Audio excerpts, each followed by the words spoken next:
Au Sénégal, il faut en convenir. Les inondations, c'est un peu la pluie, c'est beaucoup la malgouvernance. Parce que c'est ça la vérité. Notamment environnementale et dans les ouvrages publics.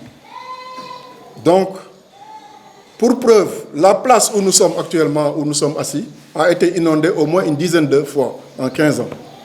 Mais ça restait dans la cour. On a été inondé 1 ou 2 fois à l'intérieur. Aucune inondation n'a atteint le niveau de ce vendredi dernier, parce que d'autres facteurs se sont ajoutés. Avant la construction de l'ambassade des États-Unis aux Almadies, qui a commencé en 2010, il n'y avait pas d'inondation ici. Moi, j'habitais là depuis 2001. Les 10 premières années, pas d'inondation. À partir du moment où on a construit l'ambassade des États-Unis, en 2010, la municipalité qui est là a voulu faire Ngor Extension. On ne peut pas leur interdire, mais il faut qu'ils le fassent bien. Parce que la zone où, une partie en tout cas de la zone qui est derrière Ngor Extension, c'était la zone d'écoulement naturel des eaux.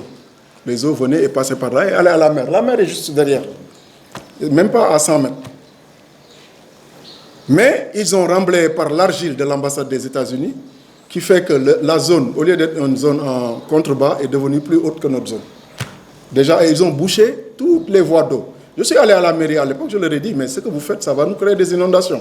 Et avant même que l'ambassade des États-Unis soit terminée, on a eu notre première inondation à cause de ce remblai. Après, il y a eu le canal qui est derrière aussi, qu'on appelle canal d'eau pluviale. Ce canal aussi, il n'est ni large ni profond. C'est un petit canal qu'ils ont appelé canal d'eau pluviale. Je leur ai dit, mais vous faites un canal ouvert d'eau pluviale qui est petit, les gens vont y jeter n'importe quoi et vous ne préparez rien. Ce qui s'est passé, ce canal étant insuffisant, qu'est-ce qui se passe? Quand il pleut, l'eau qui est collectée de Liberté 6 à Sacré-Cœur, en passant par Ouakam, Mamel et tout, passe par ce canal et arrive ici. Et le canal étant trop petit, quand l'eau arrive trop vite, le canal il se déverse dans la rue et la rue se déverse sur nous. Pour cette année, c'est ce qui a amené le danger et que nous ne pouvons pas rester les bras croisés parce que ça, c'est vraiment très dangereux. C'est l'aéroport. L'aéroport, il y a une piste. Une piste d'avion, vous voyez bien qu'une piste ne peut pas être inondée. Donc, ils avaient prévu des bassins de rétention en dirigeant l'eau et en mettant aussi assez de canaux pour diriger l'eau ensuite vers la mer. En voulant vendre les parcelles donc, dans cet espace qui est l'ancien aéroport, ils ont tout remblayé.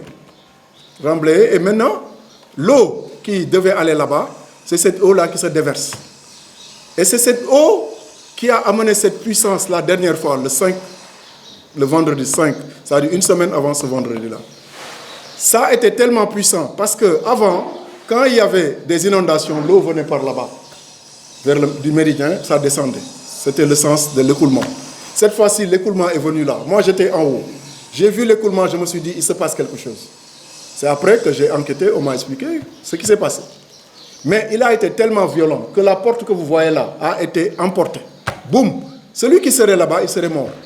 Nous, dans ce que nous pensons, on a identifié des responsables parce que Ngor Extension, on sait qui est le responsable. Le canal, on sait. L'aéroport, on sait. C'est des institutions, je ne parlerai pas de nom, mais les institutions et leurs responsables doivent être identifiés et ils doivent rendre compte et ils doivent payer s'il le faut. Parce qu'ils ne peuvent pas faire tout et n'importe quoi et ne jamais rendre compte.